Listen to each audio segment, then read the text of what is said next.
Assalamualaikum warahmatullahi wabarakatuh. Salam sejahtera untuk kita semua. Perkenalkan, saya Farhana Aulia dari Prodi S1 Film dan Televisi, jurusan Seni Media Rekam, Fakultas Seni Rupa dan Desain, Institut Seni Indonesia Surakarta. Pada PD Dikti, saya tercatat sebagai dosen homebase film dan televisi dengan bidang keahlian Bahasa Indonesia. Namun, selain mengajar bahasa Indonesia, saya juga mengajar mata kuliah lain seperti folklore dan penceritaan, metode penelitian, semiotika, serta seminar penelitian.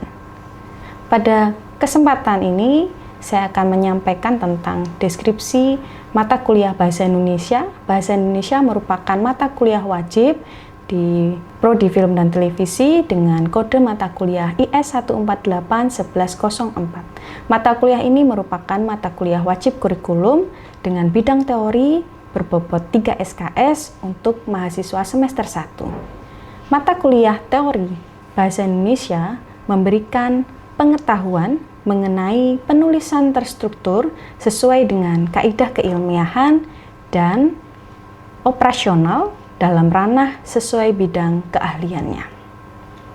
Capaian pembelajaran mata kuliah atau CPMK diharapkan mahasiswa mampu mengungkapkan pikiran secara lisan maupun tulisan dengan kaidah bahasa Indonesia yang baik dan benar, menjadikan bahasa Indonesia sebagai penghela ilmu pengetahuan dan menjadi alat pemersatu bangsa. Untuk kemampuan akhir tiap tahapan belajar atau sub CPMK, terdapat sub CPMK 1 yaitu memahami hakikat bahasa Indonesia sebagai bahasa persatuan dan bahasa negara. Yang kedua yaitu mengeksplorasi teks dalam kehidupan akademik berupa penanaman nilai dan hakikat bahasa Indonesia sebagai penghela ilmu pengetahuan. Yang ketiga, menjelajah dunia pustaka. Yang keempat, mendesain proposal penelitian dan proposal kegiatan. Yang kelima, melaporkan hasil penelitian dan hasil kegiatan.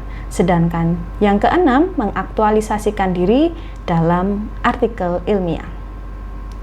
Materi pembelajaran bahasa Indonesia meliputi yang pertama sejarah bahasa Indonesia, yang kedua peristiwa-peristiwa penting dalam perkembangan bahasa Indonesia, yang ketiga kedudukan bahasa Indonesia sebagai bahasa nasional dan bahasa negara, yang keempat ragam bahasa lisan dan tulisan, serta penggunaan ejaan bahasa Indonesia.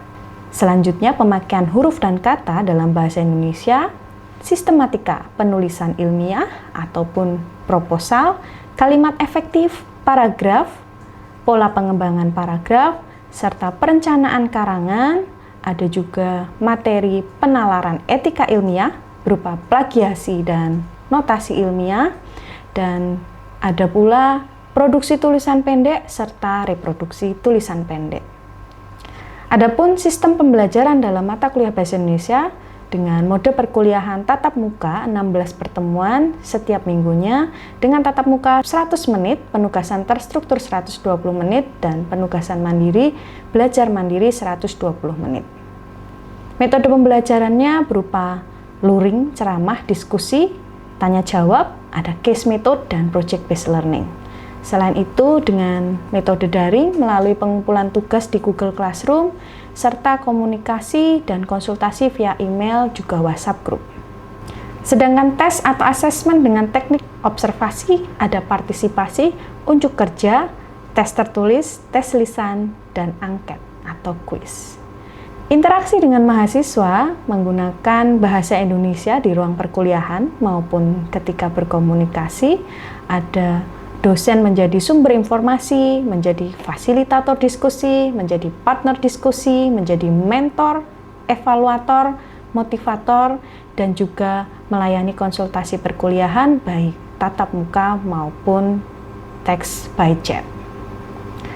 Adapun penilaian untuk mata kuliah Bahasa Indonesia meliputi tugas harian, UTS dan UAS. Keaktifan mahasiswa di kelas berupa kehadiran mendapat penilaian 10%, proyek mahasiswa 10%, ujian tengah semester 30%, ketepatan waktu pengumpulan 5%, orisinalitas 5%, ketepatan redaksional tata bahasa, tata tulis dan sistematika 20%, sedangkan untuk ujian akhir semester mendapatkan porsi paling besar 50%. Terdiri dari ketepatan waktu pengumpulan, orisinalitas ide, kerapian tata tulis, kekayaan diksi dan pemilihan topik, serta ketepatan redaksional tata bahasa dan sistematika. Berikut tayangan selanjutnya merupakan rekaman pembelajaran micro teaching dari mata kuliah Bahasa Indonesia pertemuan 3. Oke, bismillahirrahmanirrahim. Assalamualaikum warahmatullahi wabarakatuh. Waalaikumsalam warahmatullahi wabarakatuh. Oke, selamat pagi teman-teman semua. Pagi, Bu. Ya, terima kasih teman-teman sudah hadir di pertemuan ketiga di mata kuliah Bahasa Indonesia hari ini. Dan sesuai apa yang kita pelajari di pekan lalu, kita akan membahas pemakaian huruf dan kata dalam bahasa Indonesia. Oke, untuk agenda hari ini ada kaitannya dengan sub CPMK kedua di pertemuan ketiga. Diharapkan nanti mahasiswa mampu mengeksplorasi teks dalam kehidupan akademik, penanaman nilai dan hakikat bahasa Indonesia sebagai penghela ilmu pengetahuan. Nah, di pertemuan ini diharapkan teman-teman dapat menerapkan pemakaian huruf dan kata dalam bahasa Indonesia ke bentuk tulisan. Nah, nanti yang akan kita pelajari hari ini kurang lebih ada ejaan dan pemakaian huruf serta kata. Di pekan lalu kita sempat bahas ejaan, tentang apa itu ejaan dan sebagainya. Ini saya sedikit mengingatkan teman-teman, ejaan itu kurang lebih ruang lingkupnya apa aja. Ada pemakaian huruf, pelafalan huruf, ada penulisan kata, ada kata dasar, kata ulang, gabungan kata, kata depan, pemenggalan kata, tanda baca, dan yang terakhir ada unsur serapan.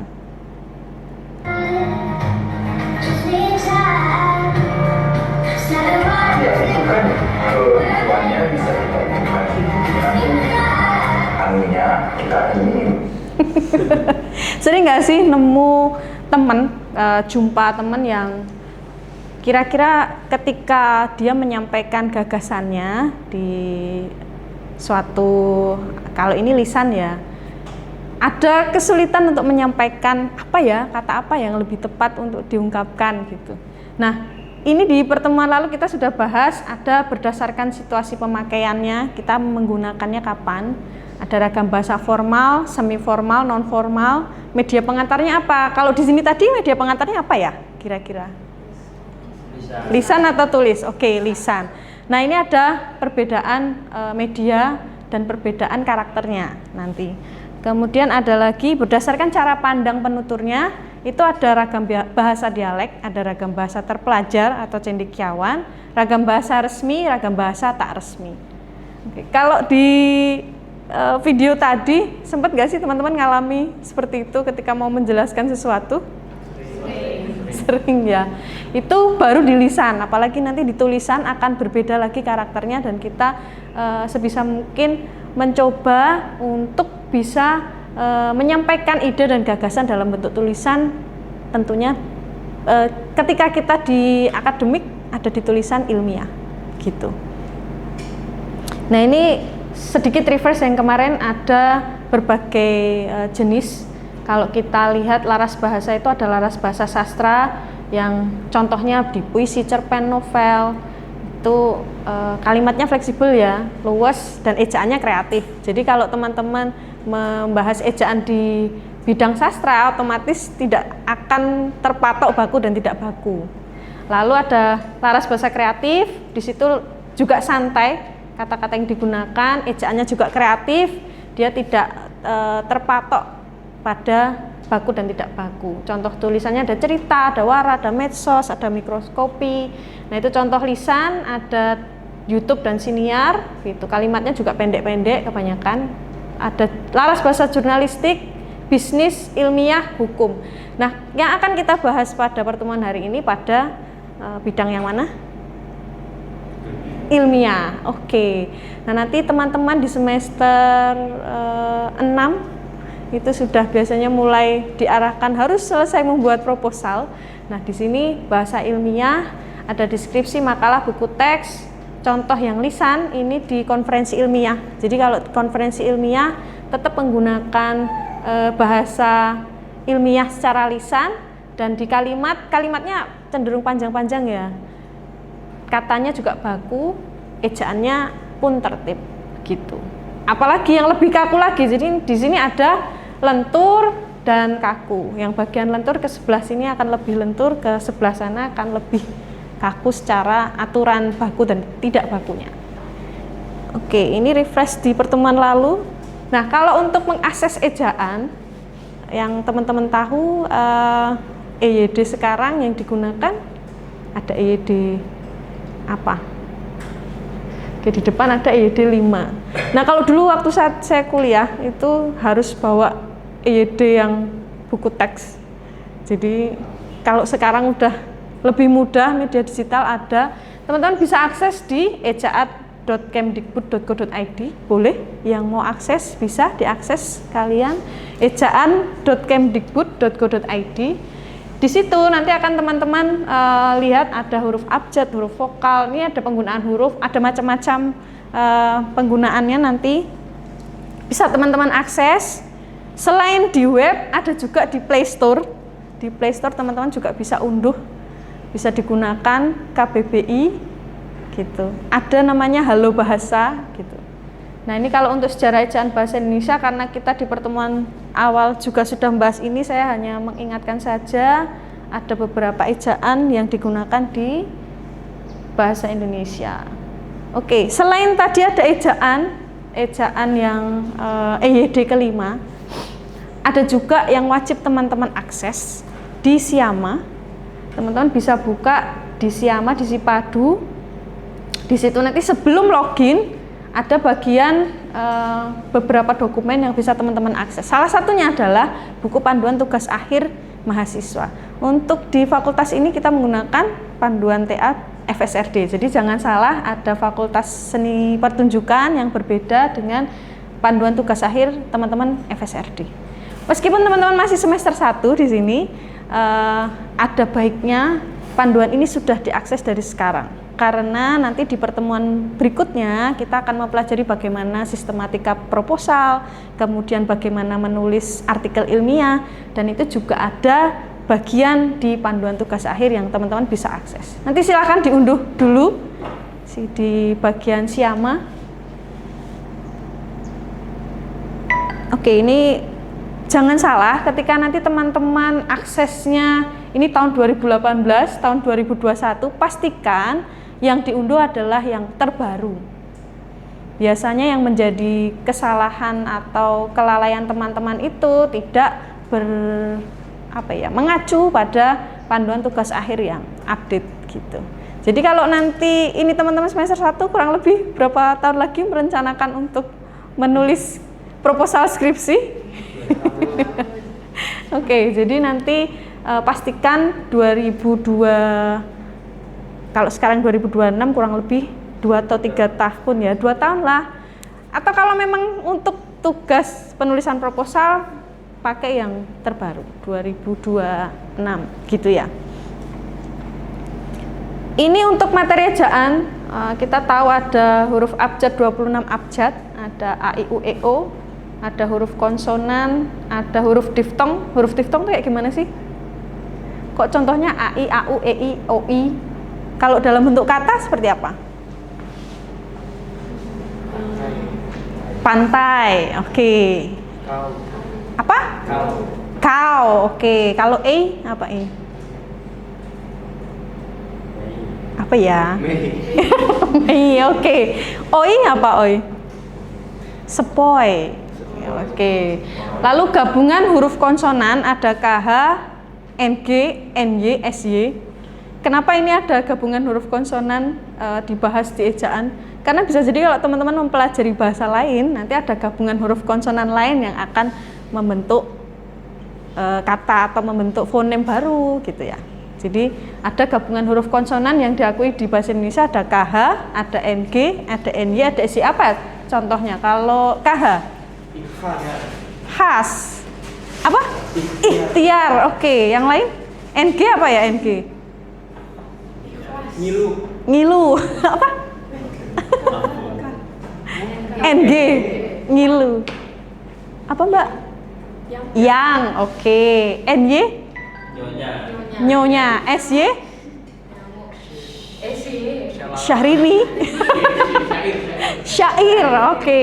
Ada huruf kapital, huruf miring, huruf tebal. Ini pada dasarnya sepele ya kalau dilihat, tapi biasanya teman-teman kalau di bagian ragam tulis itu sering mengabaikan. Oke, lanjut. Tentang pemakaian huruf kapital, ada beberapa penggunaan huruf kapital yang perlu diperhatikan. Ada di awal kalimat, kemudian berkenaan dengan agama, kitab suci, nama Tuhan, ada kutipan langsung, gelar kehormatan, jabatan, pangkat diikuti nama orang, dan geografi. Mungkin dari contoh ini belum ada gambaran ya teman-teman. Nah, kurang lebih di awal kalimat pemakaian huruf kapital itu contohnya seperti ini. Ada Sultan Hasanuddin, huruf besar. Kemudian kalau penggunaan Sultan di kalimat, kemudian ada di bagian contohnya ya, dia baru diangkat menjadi Sultan, apakah penulisannya besar S-nya? Tidak. Karena apa? Karena tidak diikuti nama orang. Tidak diikuti nama orang. Oke. Jadi di sini ada awal kalimat berkenaan dengan agama, kitab suci, kutipan langsung, ada itu jabatan atau pangkat diikuti nama orang. Nah, di sini Sultan Hasanuddin ketika diikuti nama orang, maka penulisannya kapital, begitu. Namun ketika ada di kalimat dan tidak diikuti dengan nama orang, maka penulisannya ditulis dengan huruf kecil. Selanjutnya ada Gubernur Jawa Tengah.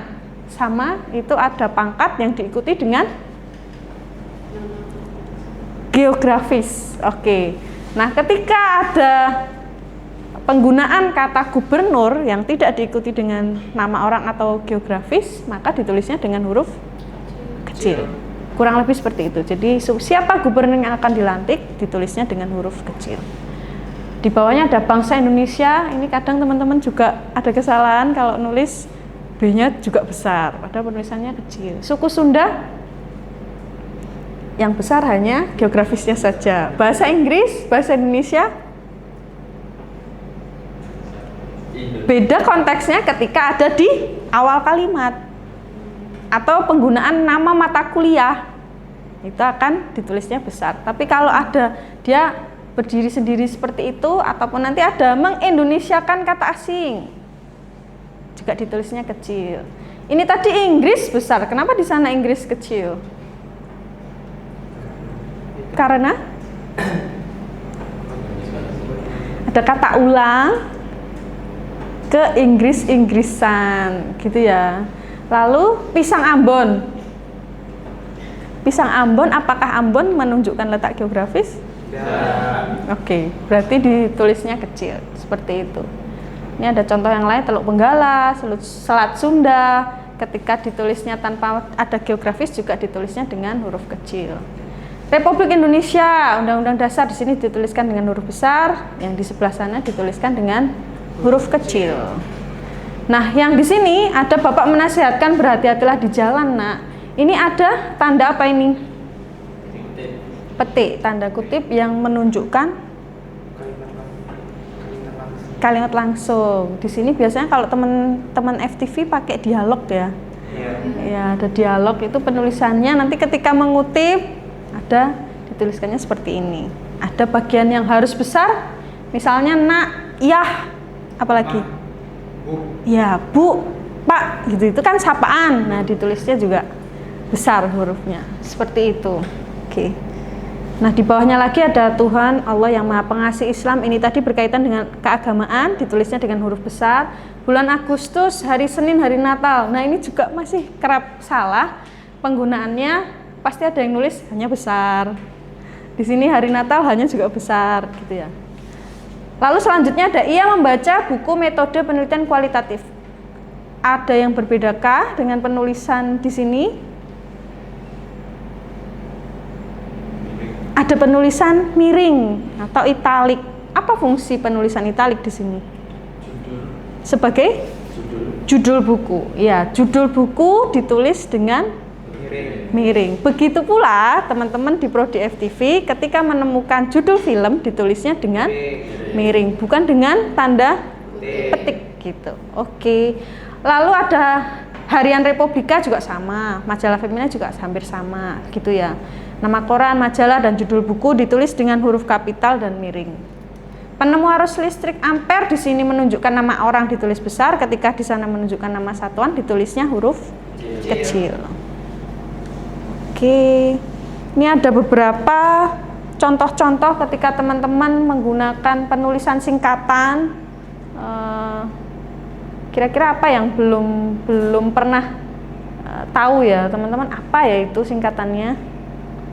Yang mana kira-kira? Coba Mbak Muti, apa yang belum pernah tahu singkatannya apa? UB.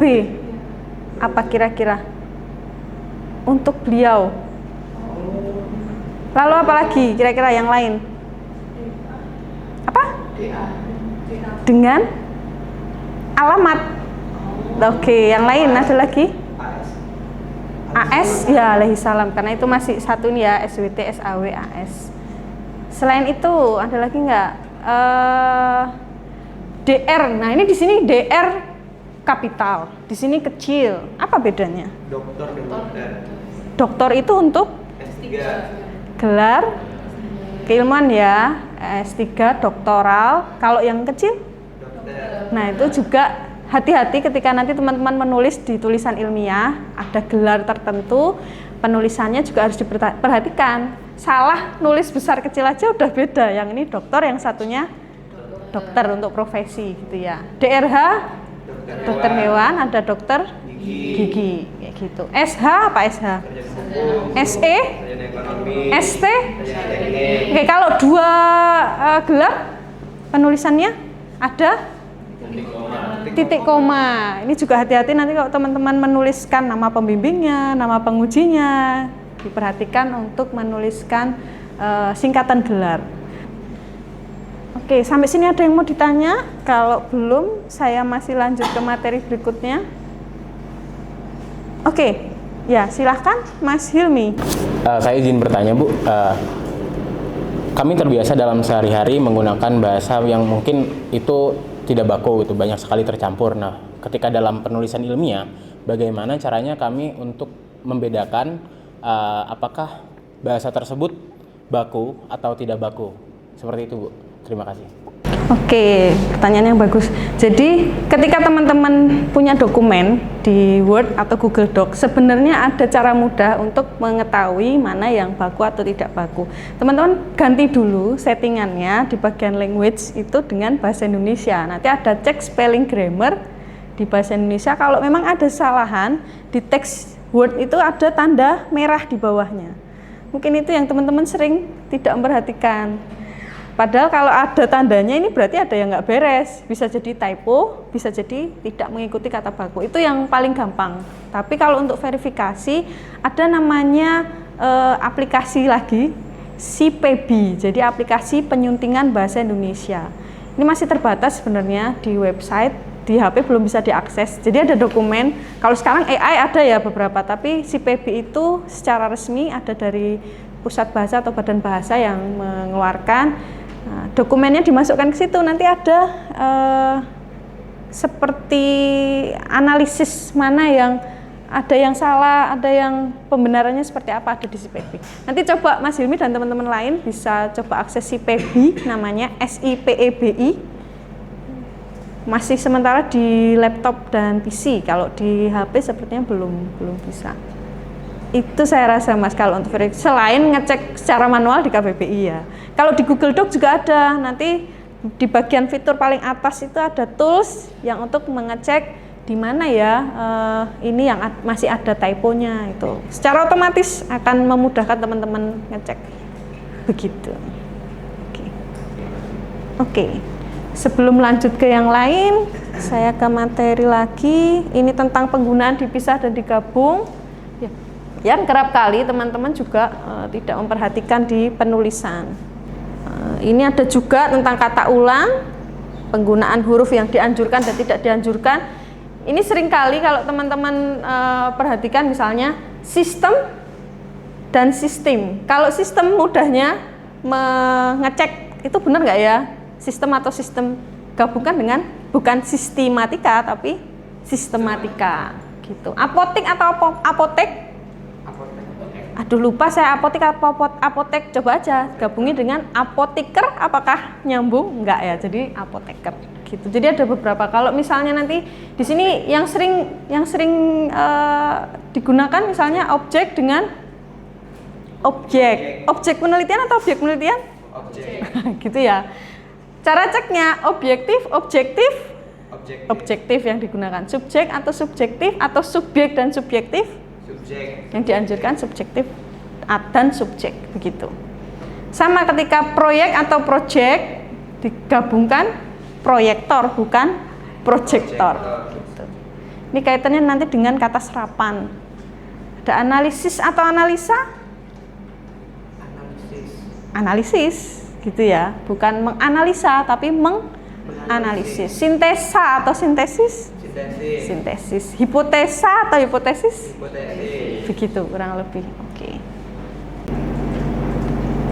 Oke, sebelum ke tugas, ada yang mau ditanyakan lagi? Silahkan teman-teman yang masih bingung. Oke. Bu, mau tanya untuk gimana cara pemilihan kata yang baik untuk artikel ilmiah atau skripsi? Oke, pemilihan kata yang baik untuk artikel ilmiah. Supaya bisa mempunyai kekayaan diksi yang baik di artikel ilmiah, teman-teman juga harus memperkaya literasi bacaannya artikel ilmiah maupun penelitian. Nah, cocok sekali pertanyaannya karena pertanyaan ini akan berkaitan dengan tugas yang saya berikan di pertemuan mendatang. Jadi di pertemuan mendatang, sebelum kita jumpa di pertemuan mendatang, silahkan akses artikel ilmiah dari jurnal-jurnal yang berkaitan dengan bidang keilmuan prodi film televisi yang berbahasa Indonesia, karena ada beberapa jurnal yang berbahasa asing. Kemudian baca dan perhatikan format serta sistematika penulisannya. Nah, selain akses artikel ilmiah, ada juga tugas akhir yang bisa teman-teman cermati dari repositori perpustakaan isi atau bisa hadir langsung ke perpustakaan ya nanti. Silakan tuliskan identitas artikelnya kalau itu artikel ilmiah, beri review singkat 1 halaman serta tugas akhir tadi 1 gitu. Nah, nanti akses teman-teman dari mana, reviewnya seperti apa, silahkan dituliskan dan saya tunggu pengumpulan tugasnya, batasnya sebelum pertemuan mendatang. Itu nanti Mbak, kalau mau milih kira-kira kata apa ya yang tepat diksinya itu. Kalau kita tidak memperkaya diri dengan literasi ilmiah ya akan kesulitan. Misalnya penggunaan kata bisa dan dapat. Sama-sama artinya, tapi akan lebih berterima di tulisan ilmiah dengan menggunakan kata dapat digunakan dan bisa digunakan. Seperti itu. Jadi itu juga perlu kepekaan, caranya memperkuat literasinya, banyakin baca gitu. Itu saya rasa. Ada lagi yang mau ditanyakan? Sudah cukup bisa dipahami? Oke, terima kasih kalau memang sudah bisa dipahami tentang materi dan tugasnya. Nanti materi bisa teman-teman akses di grup WhatsApp dan teman-teman di classroom nanti ada petunjuk cara teman-teman menuliskan tugasnya di classroom. Begitu? Oke, terima kasih. Jika sudah tidak ada yang ditanyakan, saya ucapkan mohon maaf jika ada yang salah dari saya. Kita jumpa lagi pekan depan, insya Allah di pertemuan mendatang. Semoga apa yang kita pelajari hari ini bermanfaat. Saya tutup perkuliahan hari ini. Wassalamualaikum warahmatullahi wabarakatuh. Oke, selamat siang teman-teman.